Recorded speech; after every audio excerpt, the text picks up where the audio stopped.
తీసి ఇబ్బందులు పడుతూ ఉంటే ఆ నాపరాయి పరిశ్రమను ఆదుకుంటే ఇప్పుడు వచ్చిన పరిశ్రమ నాపరాయి పరిశ్రమలో ఈ యొక్క ప్రభుత్వం వచ్చిన తర్వాత దాన్ని తివాలా చేసి అనేకమైనటువంటి ఇబ్బందులు గురి చేసి నాపరాయి పరిశ్రమ కూడా ఈరోజు అధోగతి పాలయ్యింది. వారికి కూడా పాత విధానాన్ని కొనసాగించాలి. గతంలో ఇచ్చిన టీడీపీ ప్రభుత్వం ఇచ్చినటువంటి రింగ్ రోడ్డుని ఇవ్వాలి, కోయిలకుంట్లకు బైపాస్ రోడ్డుని ఇవ్వాలి, గతంలో ఇచ్చినటువంటి సాధికాలను పునర్నిర్మించాలి. అదేవిధంగా బనగానపల్లెలో బీటెక్ ఇంజనీరింగ్ కాలేజెస్ పెట్టాలి.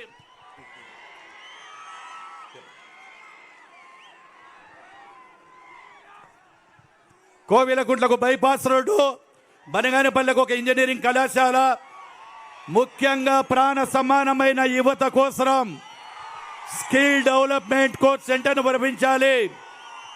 అదేవిధంగా బనగానపల్లెలో పేద ముస్లిం మహిళలు అధికంగా ఉన్నారు. వారి ఆర్థిక కోసం స్వావలంబన కోసం ఉపాధి కార్యక్రమం చేపడతారని కోరుకుంటా ఉన్నాను. అదేవిధంగా ఇక్కడ మోటార్ ఫీల్డ్లో ఉండేటువంటి చాలామంది కార్మికులు షెడ్లు లేక చేస్తూ ఉన్నారు. వారికి ఆటో నగర్ శాంక్షన్ చేయవలసింది కూడా కోరుకుంటా ఉన్నాను. అదేవిధంగా బనగానపల్లె కోయిలకుంట్లలో అసంపూర్తిగా నిలిచిపోయినటువంటి సాధికాలను కూడా ఇవ్వాలని కోరుకుంటూ నాకు ఈ అవకాశం ఇచ్చినటువంటి ఎన్నెలో చాలాసేపు ఉంది. అవకాశం ఇచ్చిన మీకు ధన్యవాదాలు తెలియజేస్తా ఉన్నాను. ఇప్పుడు మన పార్లమెంటు పోటీగా నిర్వహించినటువంటి శబరి గారిని మాట్లాడవలసిందిగా కోరుకుంటూ ఉన్నాను.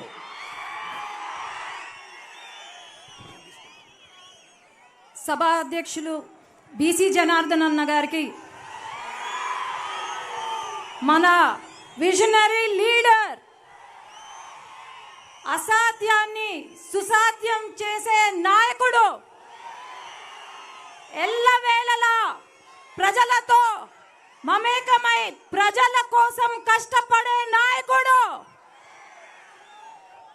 పట్టు వదలని విక్రమార్కుడు, పార్టీ అధినేత గౌరవనీయులు శ్రీ నారా చంద్రబాబు నాయుడుకి స్వాగతం తెలియజేసుకుంటున్నాను. ఎండనక పండగ కూడా లెక్క చేయకుండా ఈరోజు వాళ్ళు సిద్ధం అంటే ఈ రాక్షసులను ఓడించడానికి మేము సిద్ధం అని ఈరోజు బనగానపల్లె ప్రజలందరూ కూడా తెలియజేసుకుంటున్నాం. అలాగే ఇక్కడికి వచ్చేసిన తెలుగుదేశం నాయకులకు, జనసేన నాయకులకు, ఎంఆర్పిఎస్ నాయకులకు, భారతీయ జనతా పార్టీ నాయకులకు ప్రతి ఒక్కరికి శిరస్సు వంచి నమస్కారాలు తెలియజేసుకుంటూ 5 సంవత్సరాలు రాజన్న రాజ్యం తీసుకొస్తానని చెప్పారు.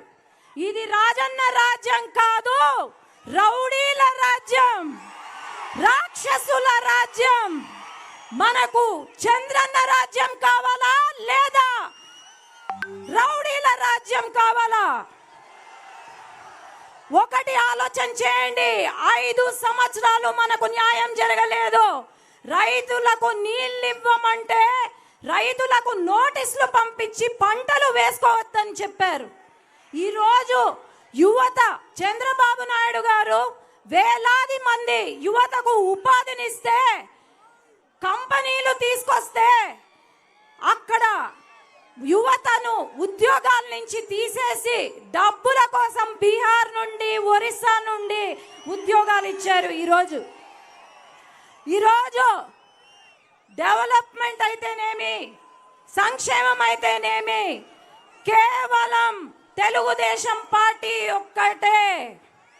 కాబట్టి అందరం కూడా కసితో పనిచేసి ఇక్కడ ఉన్న రామ్ రెడ్డిని, కాటసానిని, ఒక హంతకుడిని, ఒక కబ్జాదారుణ్ణి తరిమి కొడదామా?